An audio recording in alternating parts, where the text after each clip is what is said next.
Sun Sport, l'invité de la rédaction sur Sun.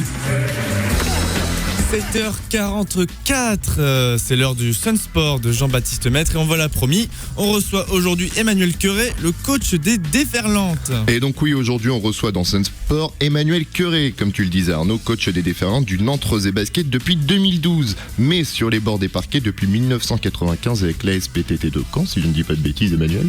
Ouais mais là, ça... je sais pas si je m'en souviens encore, là, c'est loin. Là. Ça rajeunit personne, on va dire. Ouais, encore moins moi je pense. Donc, à Caen, vous avez débuté votre carrière, vous êtes aujourd'hui devenu une pointure du basket féminin, et notamment grâce à vos 5 titres de champion de France à la tête d'équipe jeune. La saison dernière avec le NRB, vous avez réussi à décrocher une nouvelle qualification pour l'Eurocup, mais avant de parler de votre équipe, on va revenir sur vous, Emmanuel, et votre carrière d'entraîneur, pour comprendre qu'est-ce qui vous a amené à sortir les tablettes et à vous mettre plutôt sur les bords des parquets. Qu'est-ce qui m'a... déjà ma carrière de joueur n'était pas spécialement très intéressante ou pas assez intéressante à mes yeux, donc je me suis vite lancé sur le coaching et l'entraînement, et puis le fait de gérer des individus est quelque chose qui m'intéresse, donc voilà pourquoi j'ai vite changé de camp, comme on dit. Et le fait de coacher du basket féminin, ça a été un choix ou plus ça s'est présenté comme ça ? Au départ, c'était pas spécialement un choix, c'était surtout une opportunité. Et puis, c'est quelque chose auquel j'ai pris goût. Et voilà. Donc, je suis plutôt. Mes compétences vont plutôt dans le domaine du basket féminin que masculin. Même si ça reste le même sport. Et on va dire, dans la gestion humaine, c'est totalement différent. Et donc, comme on le disait, depuis 2012, vous coachez le NRB. Qu'est-ce qui vous a amené à venir coacher à Nantes ? C'est surtout qu'on m'a proposé un projet qui était très intéressant, et c'est la raison pour laquelle je suis là aujourd'hui. Je restais sur un échec un petit peu professionnel, et j'ai eu l'opportunité de signer à Nantes. C'est l'appel du pied de Monsieur Thierry Frère qui m'a convaincu. Voilà. Donc voilà, maintenant vous allez rentrer dans votre 3e saison. Quatrième saison, pardon. 4e. Voilà, c'est le matin, je ne sais plus compter. Oui, puis même moi, des fois, voilà. Comme des saisons, des fois, sont longues, on a l'impression que ça fait plus longtemps ou moins longtemps, ça dépend. Mais donc, l'année dernière, comme on le disait, vous avez encore décroché votre billet pour l'Eurocup. Comment vous jugez la saison 2014-2015 ? Excellente, parce qu'on partait un petit peu pas de loin, de rien, mais presque. Et il a fallu vraiment s'arracher. Et puis surtout, il y a eu le contexte de la saison où on a démarré pas terrible. Et puis on s'est réveillé surtout à partir de janvier. Et voilà, on n'a pas été épargné par tous les aléas, que ce soit les blessures, les événements sportifs, les événements extrasportifs. Mais on s'en est sorti et c'est une grande fierté. Justement, vous parliez des événements extrasportifs. Le NRB a été touché par des problèmes financiers. Est-ce qu'aujourd'hui, la situation est revenue à l'équilibre ? L'équilibre, en tout cas, nous, on est beaucoup moins impactés qu'à une époque, donc oui. Mais bon, je dois vous avouer que mon travail, c'est gérer une équipe, et tout ce qui est structure du club, je laisse à mes dirigeants et à des gens compétents, plus que moi en tout cas, pour gérer tout ça. Et ça influe jamais sur votre travail, justement ? Pour l'instant, non. Ça fait déjà un petit moment que ça n'influe pas sur mon travail.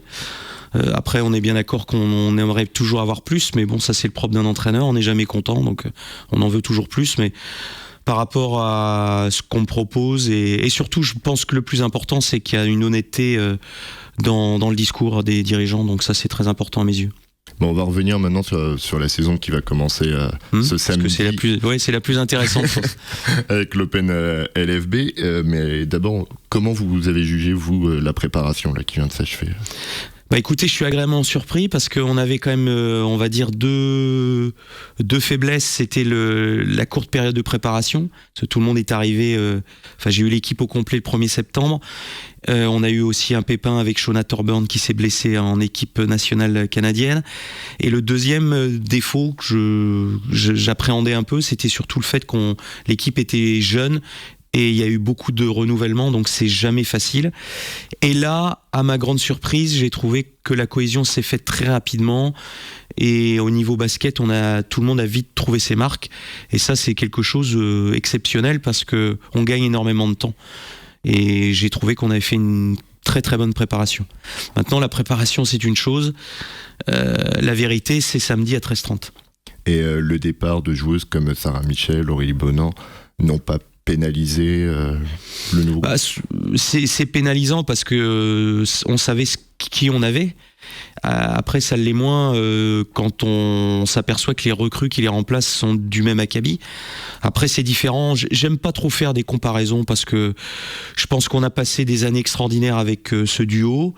Bon, maintenant c'est fini, il faut passer à autre chose. On les oublie pas, mais je pense qu'il faut aller de l'avant et ça fait partie du sport professionnel d'avoir du turnover. En plus, ça s'est très bien passé. Elles sont parties en bons termes, donc c'est que du bonheur. Justement, vous parlez d'aller de l'avant cette année en championnat. L'objectif, c'est de faire encore partie des 8 premiers. Ça fait au-delà d'être 8 premiers, c'est d'être européen. Pour la petite histoire, quand même, cette année, il y a 5 clubs européens. Il y en a 2 en Euroleague et 3 en Eurocup.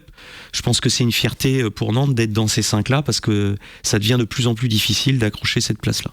Et donc, on parlait justement de l'Eurocup. Donc, juste pour rappeler, pour ceux qui ne situeraient pas, on va dire que par rapport au football, c'est l'équivalent de l'Europa League. Tout à fait. De la petite Coupe d'Europe. Tout à fait.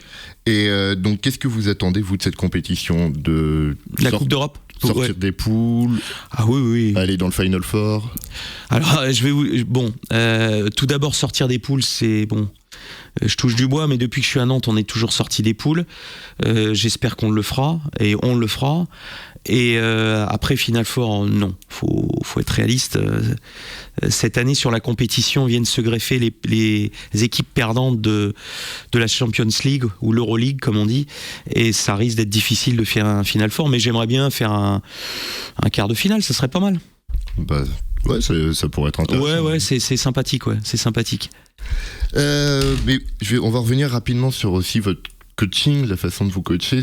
Dans la plupart des vidéos diffusées par le NRB notamment, on vous entend beaucoup parler de plaisir pour les joueuses. Est-ce que pour vous c'est vraiment un mot et quelque chose qui est vraiment important pour pouvoir performer à haut niveau? Déjà, j'impose aux gens ce que je peux m'imposer à moi-même et j'ai horreur de faire ce métier sans prendre de plaisir. Donc ça me semblerait illogique de pas le demander aux joueuses. Et je pense qu'on est dans une société où les gens ont besoin de prendre du plaisir. Je pense que la contrainte fait partie du jeu mais moins accentuée et les gens l'acceptent un peu moins. Et la notion de plaisir est à mes yeux quelque chose qui dans le sport est souvent oublié. Certes, c'est des gens qui sont payés pour faire ce qu'ils font, mais c'est des salariés un peu particuliers, hein. Les joueurs, les sportifs de haut niveau, c'est un peu comme des artistes, hein. Il y a la notion de plaisir, la notion de se surpasser qui est présente et c'est pour ça que j'attache beaucoup d'importance à cette notion-là. Et dans la notion de plaisir, cette année vous jouez encore à Mangin-Beaulieu.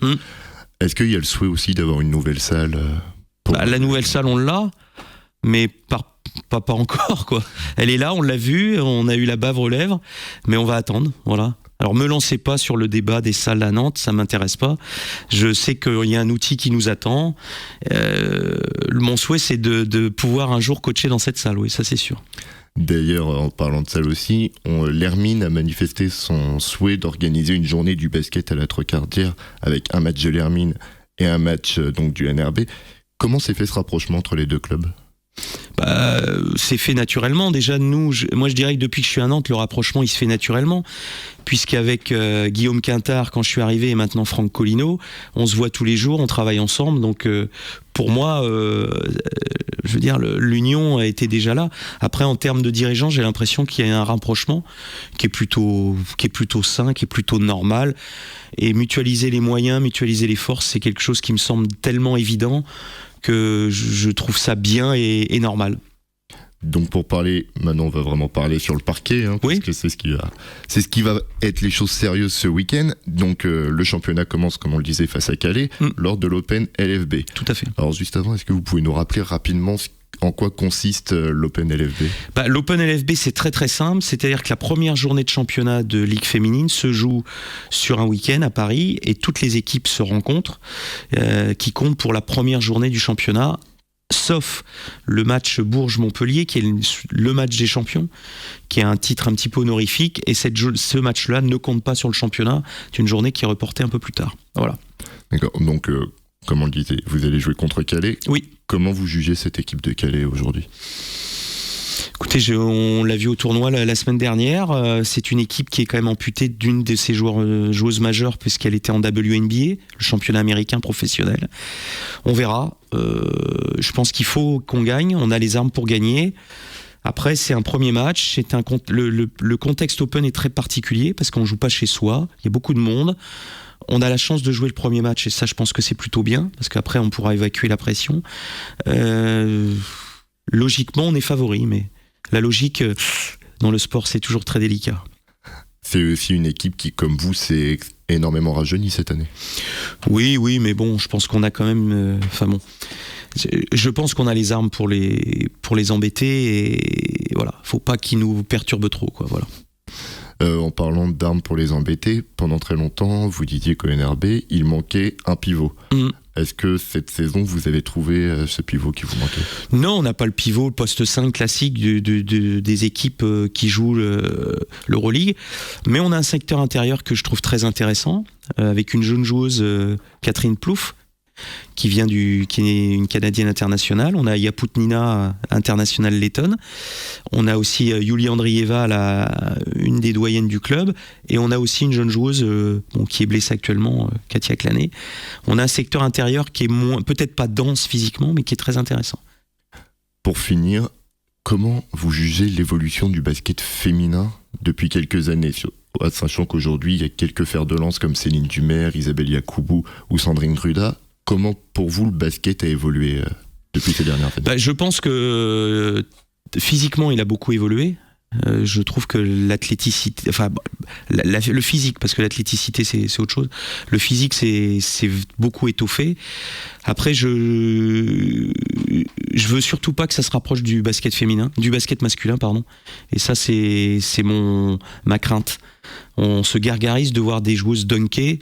Je suis pas sûr que ça soit la finalité de notre sport. On a d'autres vertus, d'autres qualités, et l'athléticité c'est bien, mais ça doit pas être l'aboutissement de tout ça.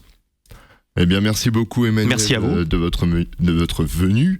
On vous souhaite un bon début de championnat ce week-end face à Calais. Et donc, comme on le disait, on rappelle que le championnat commence ce week-end. En attendant, vous pourrez retrouver cette interview en podcast sur lesonunique.com ou bien sur nos pages YouTube et Dailymotion. Sun.